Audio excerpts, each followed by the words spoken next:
السلام علیکم، Urdu horror story میں خوش آمدید۔ اگر آپ کے ساتھ کوئی پراسرار واقعہ پیش آیا ہو تو آپ اسکرین پر دیے گئے واٹس ایپ نمبر میں اپنا واقعہ بذریعہ ای میل یا وائس نوٹ کے ذریعے بھیج سکتے ہیں۔ ہم آپ کے نام کے ساتھ اس واقعے کو پروگرام میں ضرور شامل کریں گے۔ اب بڑھتے ہیں کہانی کی طرف۔ بندر کا پنجہ۔ ایک ایسے باپ کی دلخراش داستان جو دولت کے لالچ میں اندھا ہو کر اپنی متاع گنوا بیٹھا۔ رات بہت ٹھنڈی تھی، گھر کی تمام کھڑکیاں اور دروازے بند کر دیے گئے تھے۔ بڑے کمرے میں انگیٹھی میں آگ جل رہی تھی۔ باپ بیٹا ایک دوسرے کے آمنے سامنے بیٹھ کر تاش کھیل رہے تھے۔ اتنے میں دروازے پر دستک ہوئی۔ بیٹے نے اٹھ کر دروازہ کھولا۔ دروازے پر اس کے ابو کاشف کے دوست نادر کھڑے تھے۔ آئیے چچا جان، اندر آ جائیے، نعمان نے راستے سے ایک طرف ہٹتے ہوئے کہا۔ نادر نے قدم آگے بڑھا دیے۔ نادر کو جو ہی کاشف نے دیکھا تیزی سے اٹھا اور اس کے گلے لگ گیا۔ یار کہاں تھا تو؟ میں کب سے تیرا انتظار کر رہا ہوں۔ تمہیں پتہ ہے کہ میں آج کل کتنا مصروف ہوں۔ 3 دن رہ گئے ہیں اور میں نے ابھی تیاری کرنی ہے۔ تم پھر جا رہے ہو؟ ہاں۔ اب کب واپس آؤ گے؟ تمہیں تو پتہ ہی ہے ہماری ملازمت کا۔ حالات کہاں ٹھیک ہیں، جانے کب چھٹی ملے۔ پہلے بھی بڑی مشکل سے چھٹی ملی تھی۔ وہ کھڑے کھڑے ہی باتیں کر رہے تھے۔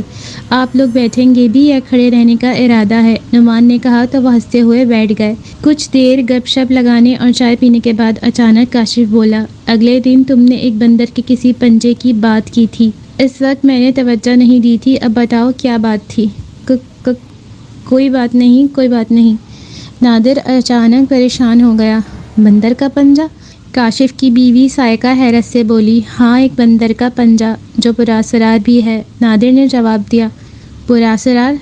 جو بات آپ لوگوں کو سمجھ نہیں آتی، آپ لوگ اس بات کو پراسرار اور معکوف الفطرت سمجھنے لگتے ہیں۔ اس کے علاوہ آپ کچھ اور سمجھتے ہی نہیں ہیں، نعمان نے مذاق اڑاتے ہوئے کہا۔ نادر نے کاشف کی طرف پھر دیکھا اور پھر اپنے کوٹ کی جیب سے ایک سوکھا ہوا بندر کا پنجہ نکال کر سب کو دکھایا۔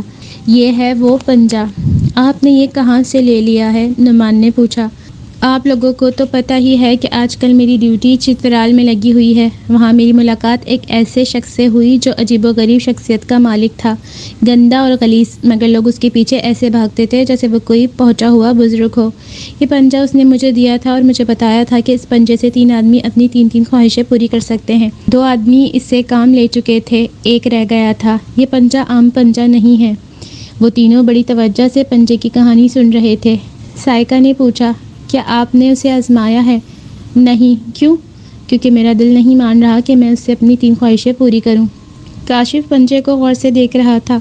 اس کی آنکھوں میں لالچ بھرا ہوا تھا۔ اس نے کہا، اس کا مطلب ہے کہ ایک اور آدمی جب اپنی 3 خواہشات پوری کر لے گا تو یہ پنجہ بیکار ہو جائے گا، ہے نا؟ ہاں۔ جب تم نے اسے استعمال ہی نہیں کرنا تو اسے اپنے پاس کیوں رکھا ہوا ہے؟ میں نے سوچا کہ اسے بیچ دوں، مگر لوگوں کو اس کے کمالات پر یقین نہیں آتا۔ کچھ لوگ اس شرط پر راضی ہوئے کہ پہلے وہ اس پنجے کو آزمائیں گے۔ اس کا مطلب ہے کہ تم اسے استعمال نہیں کرنا چاہتے۔ ہاں، یہی بات ہے۔ کمرے میں ایسی خاموشی چھا گئی کہ لگتا تھا وہاں کوئی موجود ہی نہ ہو۔ کاشف اس کے ہاتھ میں موجود پنجے کو گھور رہا تھا۔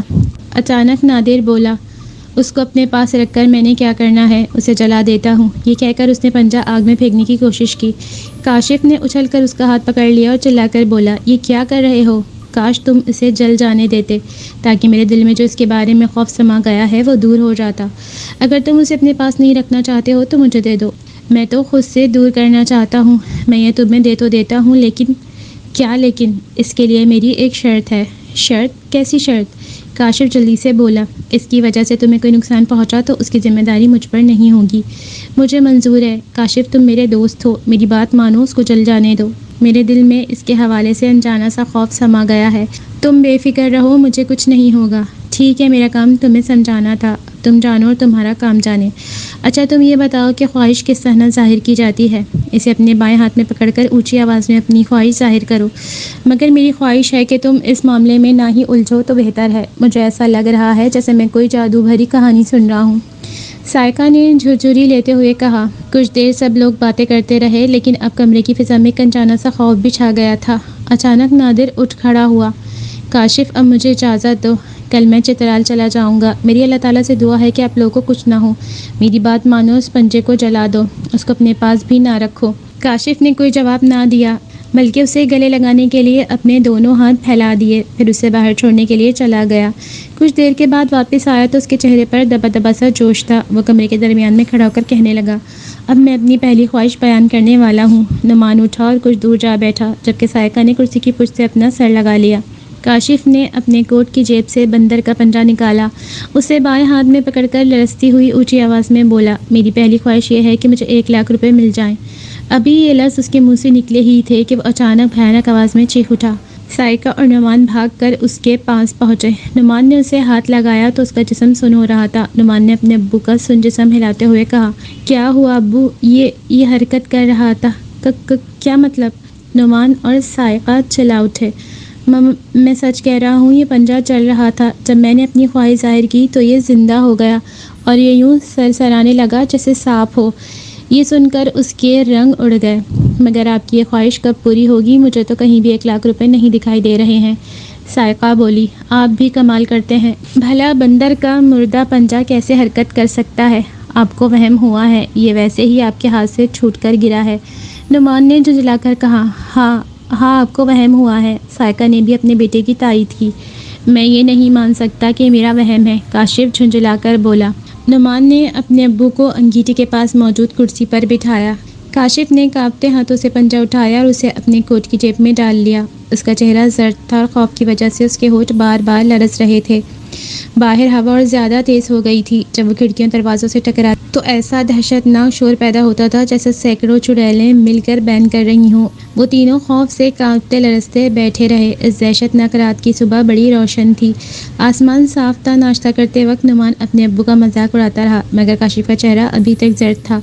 سائقہ اس کوشش میں تھی کہ کسی طرح کاشف کا خوف ختم ہو جائے۔ نعمان ناشتے کے بعد کارخانے کے لیے تیار ہو کر جانے لگا تو ہنس کر کہنے لگا، ابو اگر میرے پیچھے آپ کی خواہش پوری ہو جائے تو میرا انتظار کرنا۔ سائقہ نے بیٹے کی پیشانی چوم کر اسے خدا حافظ کہا اور اسے تب تک دیکھتی رہی جب تک کہ وہ نظر سے اوجھل نہ ہو گیا۔ پھر وہ گھریلو کام کاج میں مصروف ہو گئی۔ کاشف گمسم سا بیٹھا رہا۔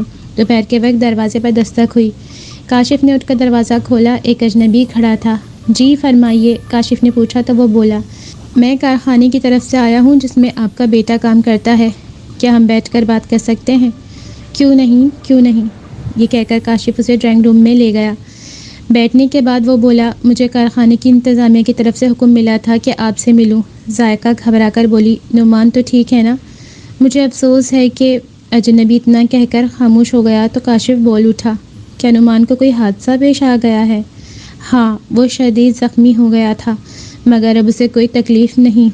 اے اللہ، تیرا لاکھ لاکھ شکر ہے۔ وہ کس اسپتال میں ہیں؟ جلدی بتاؤ۔ آپ کو اسپتال جانے کی ضرورت نہیں ہے۔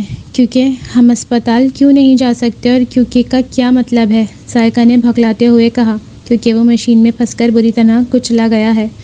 نہیں، کاشف اور ذائقہ چلانے لگے، کہہ دو کہ یہ سب جھوٹ ہے، یہ جھوٹ ہے۔ آپ لوگ صبر کریں، خدا کو یہی منظور تھا۔ مجھے آپ کے دکھ کا اندازہ ہے، وہ آپ کا اکلوتا بیٹا تھا، بڑھاپے کا سہارا تھا۔ مجھے کارخانے کے مالکوں نے بھیجا ہے، انہیں بھی اس حادثے کا افسوس ہے، وہ بھی آپ کے غم میں برابر کے شریک ہیں۔ یہ حادثہ مکمل طور پر نعمان کی غلطی کی وجہ سے پیش آیا۔ اس کے باوجود کارخانے کے مالکان نے اس کی خدمات کو دیکھتے ہوئے آپ کے لیے کچھ رقم بھیجی ہے۔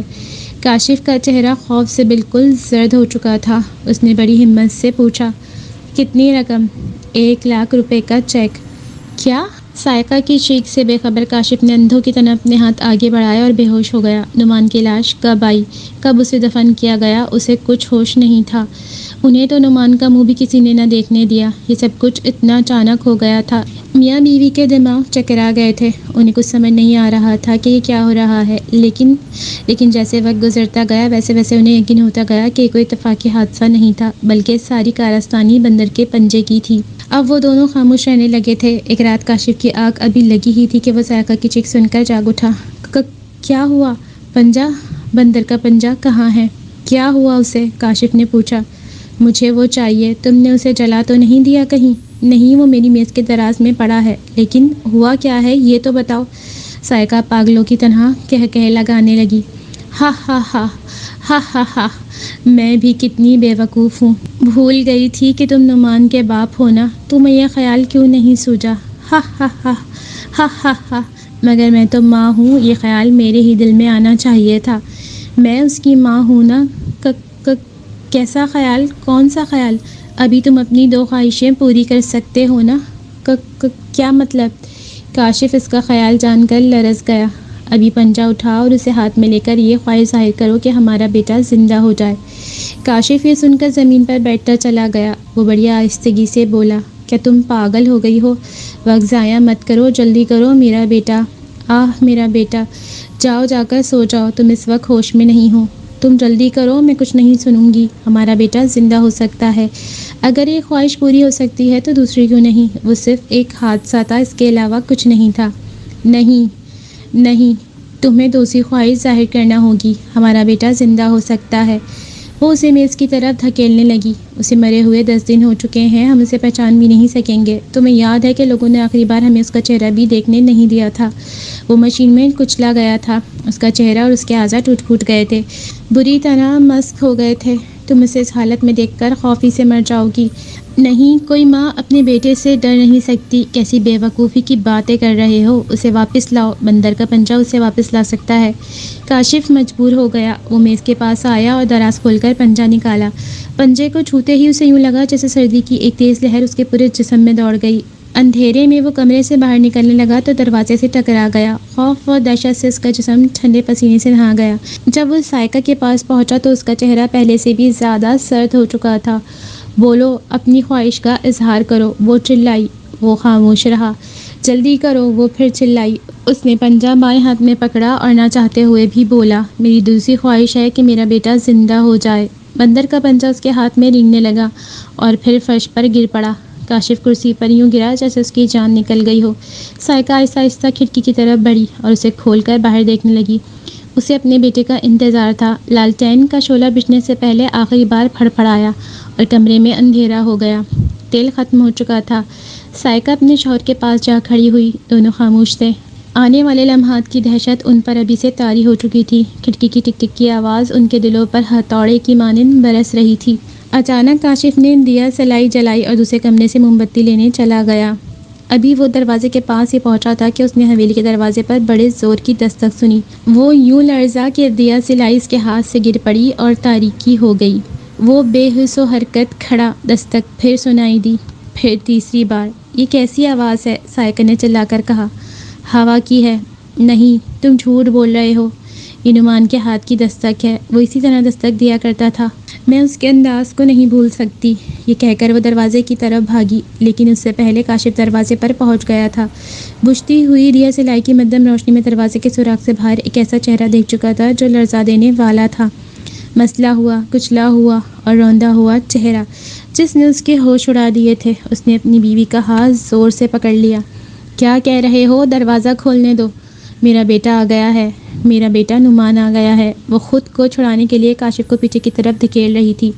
مجھے چھوڑو، اسے باہر سردی لگ رہی ہے، خدا کے لیے دروازہ نہ کھولو۔ کاشف کی آواز خوف سے کپکپا رہی تھی۔ تم اپنے بیٹے سے ڈر رہے ہو، کیسے باپ ہو؟ نعمان میرے بیٹے، نعمان میں آ رہی ہوں دروازہ کھولنے۔ دروازے پر دستک بار بار ہو رہی تھی۔ کمرہ تاریک تھا۔ سائیکا نے آخر خود کو چھڑا ہی لیا۔ وہ دروازے کی طرف بھاگی تو کاشف بھی اس کے پیچھے بھاگا۔ دروازے پر اندر سے تالا لگا ہوا تھا۔ کہاں ہے اس کی چابی؟ اسے کھول دو۔ سائیکا کی بات سن کر کاشف دوسرے کمرے کی طرف بھاگا۔ اسے ٹھوکروں کی بھی پرواہ نہ تھی جو اسے لگ رہی تھی۔ وہ بندر کا پنجہ ڈھونڈنے لگا۔ اس دوران سائیکا نے ایک اینٹ اٹھا کر تالے پر برسانی شروع کر دی۔ اس کے ساتھ ساتھ وہ چیخ چیخ کر آوازیں دے رہی تھی۔ آخر اسے بندر کا پنجہ مل ہی گیا۔ سائیکا بھی تالا توڑ چکی تھی۔ وہ دروازہ کھولنے ہی والی تھی کہ کاشف نے پنجے کو بائیں ہاتھ میں پکڑ کر اپنی تیسری اور آخری خواہش کا اظہار کر دیا۔ دروازے پر ہونے والی مسلسل دستک کی آواز فوراً ہی بند ہو گئی۔ اتنے میں سائیکا نے کنجی کھول دی۔ کاشف دروازے کی طرف دوڑا تاکہ اسے پیچھے جانے سے روکے۔ جب وہ وہاں پہنچا تو سائیکا دروازہ کھول کر باہر جھانک رہی تھی۔ کاشف نے باہر دیکھا تو قریبی گھر سے نکلنے والی ہلکی سی روشنی میں دیکھا کہ اس ویران اور سنسان گلی میں ایک سایہ نظروں سے اوجھل ہو رہا تھا۔ کاشف کی تیسری خواہش پوری ہو چکی تھی۔ سائیکا کے دیکھنے سے پہلے ہی نعمان اپنے مسلے کچلے جسم کو لیے واپس قبر کے اندھیرے میں اترنے کے لیے جا چکا تھا۔